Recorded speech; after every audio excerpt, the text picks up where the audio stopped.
కూర్చోండి సార్. వేదిక మీద ఉన్న పెద్దలు,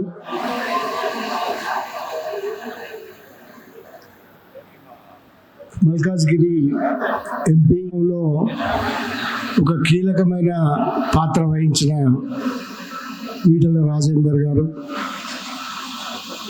అట్లాగే శాసనసభ్యులు బీఆర్ఎస్ ఎమ్మెల్యే సుధీర్ రెడ్డి గారు, ఉద్యమంలో ఉన్న పాయల్ శంకర్ గారు, అన్నిటికంటే ముఖ్యంగా ఇవాళటి సందర్భం ఇది మహిళల ఒక ప్రజాప్రతినిధి చాలా ముఖ్యమైన వ్యక్తిగా నేను అనుకుంటున్నాను. ఆమె నిజామాబాద్ మేయర్ ఉమా గారు. ఎందుకంటే ఇవాళటి ఈ సందర్భం మిగతా పెరగకుల పెద్దలందరికీ, విజయ్కి, దొంగారి వెంకటేశ్వర్ గారికి, కింద ఉన్న చాలామందికి, అట్లాగే రఘు గారికి, పేరు పేరున అందరికీ కూడా ఈ పెరగకులం మహిళలకు రిప్రజెంట్ చేస్తున్న కందుల సంధ్యారాణి గారికి, నాకు 2 ఆడపిల్లలు, ఒక పిల్లవాడు. నాకు ఆడపిల్లలు అంటేనే బాగా ఇష్టం. ఎందుకంటే వాళ్ళకే కొంచెం ఆత్మ ఉంటుంది, నెనరు ఉంటుంది, కరుణ ఉంటుంది. ఎడ్యుకేషన్లో లెక్కలు చూస్తే మీరు రాష్ట్ర ప్రభుత్వం లెక్కలు చూడండి, చాలా ఆశ్చర్యంగా టీఆర్ఎస్ ప్రభుత్వం వచ్చిన తర్వాత కొన్ని ప్రత్యేకమైన పనులు చేసినారు వాళ్ళు. డిగ్రీ ప్లీజ్ మహిళల కోసం డిగ్రీ కాలేజీలు పెట్టినారు. ఈ మహిళల కోసం ఈటెల రాజేందర్ ఉండేప్పుడు ఆర్థిక మంత్రి, మహిళల కోసం డిగ్రీ కాలేజీలు పెట్టిన తర్వాత జరిగిన మార్పు ఏమిటంటే, అరే ఏమయ్యా కొంచెం ప్లీజ్ యూనివర్సిటీ స్థాయిలో లెక్కలు తీసినప్పుడు మహిళా అభ్యర్థులు, మహిళా స్టూడెంట్స్ 56% అయితే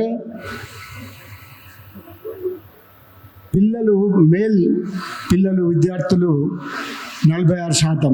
అంటే మీరు ఒక్కసారి నిజంగానే ఆ లెక్కలు చూసి మేము ఆశ్చర్యపోయినాం. ఇప్పుడు ఎడ్యుకేషన్ అంతా కూడా మీరు ఇళ్లల్లో కూడా గమనించండి, ఆడపిల్లలు చదువుకుంటున్నారు ఎక్కువ. మగపిల్లల్ని అనడం లేదు, నిందించడం లేదు, కానీ మగపిల్లలంతా శ్రద్ధ చూపడం లేదు, కానీ ఆడపిల్లలు చదువుకుంటున్నారు. మనం పెరక కులం గురించి మాట్లాడుకునే ప్రతిసారి కూడా చాలామంది గమనించింది కానీ, మనం ఒప్పుకోవాల్సింది కానీ, మన కుల వృత్తిని కోల్పోయినాం మనం. ఈ కుల వృత్తి కోల్పోయిన తర్వాత జరిగిన పరిణామం ఏమిటి? మనం ఎడ్యుకేషన్లోకి వచ్చినాం. ఈ కులంలో ఐఏఎస్లు ఐపీఎస్ లేని కొరత ఒకటి ఉంది అని చాలాసార్లు మాట్లాడేది, కానీ వాళ్ళు కూడా వచ్చినారు. ఇప్పుడు శాస్త్రవేత్తలు ఉన్నారు, డాక్టర్లు ఉన్నారు, ఇంజనీర్లు ఉన్నారు, మహా పేరుగాంచిన యూనివర్సిటీ వైస్ ఛాన్సలర్ అయిన వాళ్ళు ఉన్నారు. ఈ ఎడ్యుకేషన్ అని అట్లాగే జర్నలిస్టులు ఉన్నారు, సంపాదకుల స్థాయికి ఎదిగిన వాళ్ళు ఉన్నారు. ఇవన్నీ కూడా ఒక కులానికి సంబంధించిన అప్వార్డ్ మొబిలిటీ అంటామంటే ఊర్ధ్వముఖం పైకి పోతున్న లక్షణం. ఆ లక్షణం పెరికే కులానికి ఉంది. బీసీల గురించి ఒక కమిటీ వేసినారు ఈటెల రాజేందర్ గారు, తర్వాత మన అప్పటి స్పీకర్ మధుసూదనాచారి గారు, ఇంకెవరో ఒక ముగ్గురు ఉండేది. మేము అందరం పోయి ఆయన ముందర కూర్చున్నాం. మేము రాజేందర్ గారు వెంటనే మీ కులానికి ఏమైందన్నా, మీది చాలా డెవలప్డ్ క్యాస్ట్ అని అన్నాడు. అదేందన్నా అట్లంటావు, మాదెందుకు డెవలప్డ్ క్యాస్ట్, మాలో పేదలు ఉన్నారు, మీకు పైగా కనబడే ఒక స్ట్రీమ్, పైకి కనబడే ఒక క్రీమ్ వేరు కావచ్చు, కానీ వాళ్ళలో చాలామంది మీ పేదవాళ్ళు ఉన్నారండి. ఇప్పుడు మీరు బాగా పరిశీలించండి, ఇప్పుడు వచ్చిన ఒక జనగణనలో ఈ లెక్కలన్నీ ఉన్నాయి. పైకి మనం ఇట్లా కనబడుతున్నాం, కానీ పెరక కులం మొత్తం ఇట్లా లేదు. పెరక కులం గురించి మాట్లాడినప్పుడు ఆంధ్ర ప్రాంతం నుంచి మాకు ఫోన్ చేసినారు కొన్నిసార్లు. నేను ఒకసారి మాట్లాడినప్పుడు వాళ్ళు ఏమంటారంటే, మనం క్షత్రియులము, మీరేమో ఇదేం పేదరికం అంటున్నారు, బీసీ అంటున్నారు, మనం బీసీ కాదు అని అన్నారు. ఇవన్నీ కూడా చర్చలు. కానీ వాస్తవం ఏమిటంటే ఏ కులంలో అయినా లోపలికి వెళ్ళి చూసినప్పుడే అర్థమవుతుంది. చాలామంది పేదరికంలో ఉన్నారు, చాలామంది ఇవాళ మనం ఉన్నట్టుగా లేరు, ఇది గమనించాలి. కానీ బీసీల గురించి కానీ వీళ్ళ గురించి మాట్లాడేప్పుడు ఒక మాట మాట్లాడుకోవాల్సి ఉన్నది. మనది బీసీ కులమే కానీ మనం బీసీలం కాదు, డీసీలం. డీసీలు అంటే ఏమిటి? Developing caste. వెనుకబడడం అంటే వెనుకబడి పోవడం అనే ఒక సెన్స్ వస్తున్నది. కాబట్టి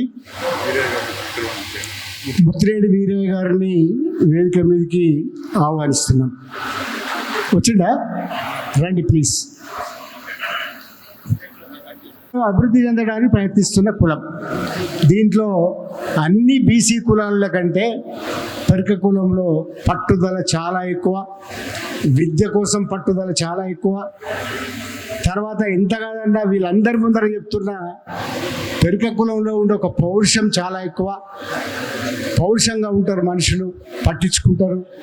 దానివల్ల ఈ ఎదుగుదల క్రమం అనేది మనకి డెవలపింగ్ క్యాస్ట్గా మనకు కనబడుతున్నది. అట్లాగే దానివల్లనే బీసీలకు ఆత్మగౌరవ భవనాలు ఇచ్చినప్పటికీ కూడా ఒక్క పైసా ఇవ్వలేదు. కుర్మలకి యాదవులకి కట్టించినారు కానీ బిల్డింగ్లు కట్టించలేదు. ఒక్క పెరక కులం మాత్రమే ఎందుకు ఒక బిల్డింగ్ కట్టడానికి ప్రయత్నం చేస్తున్నది. దీనివల్లనే వీఆర్ డెవలపింగ్ క్యాస్ట్, డీసీలం. మనం అభివృద్ధి చెందాం అనుకున్నాం కాబట్టి మనకున్న వనరులతో ఒక బిల్డింగ్ కట్టుకుందామనే ప్రయత్నం చేస్తున్నారు. ఈ బిల్డింగ్ కడుతున్న వాళ్ళందరినీ పేరు పేరున, ఒక్కరికి నేను క్రెడిట్ ఇవ్వను, పేరు పేరున అభినందిస్తున్నాను. అందరికీ నా హృదయంతో సహా అభినందిస్తున్నాను. అట్లాగే ఈ గర్ల్స్ హాస్టల్ గురించి కూడా కొంత ప్రయత్నం జరిగింది. సరే, ఆ ప్రయత్నాల గురించి అనవసరం ఇప్పుడు మాట్లాడుకోవడం. నిర్మలమ్మ గారు నాకు బాగా తెలుసు, ఎందుకంటే గర్ల్స్ హాస్టల్ తోటి ఆమె ఐడెంటిఫై ఉండే. ఇప్పుడు ఎవరున్నారో నాకు ఐఎమ్ వెరీ సారీ తెలియదు. కానీ ఈ గర్ల్స్ హాస్టల్ అనేది ఎందుకు అవసరం? నేను ఇంతకుముందు చెప్పిన లెక్కల ప్రకారంగానే గర్ల్స్ బాలికలు ఎక్కువ చదువుకుంటున్నారు. అందువల్ల ఈ గర్ల్స్ హాస్టల్ అనేది కావాల్సి ఉన్నది.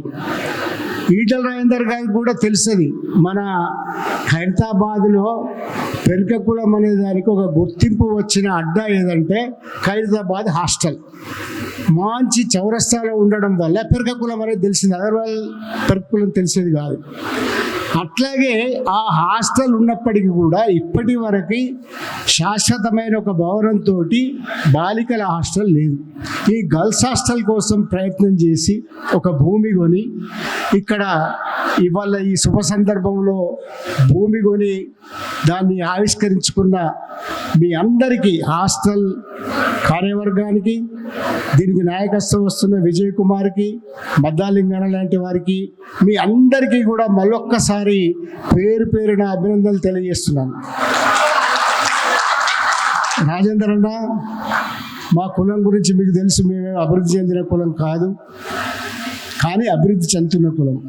అట్లాగే సుధీర్ రెడ్డి గారు, మీకు బాగా తెలుసు, మీకు ఈ కాంటాక్ట్లో ఉన్న వాళ్ళందరూ ఎల్బీ నగర్లో మీతో ఉంటారని తెలుసు కనుక మేము అభివృద్ధి చెందుతున్న కులం.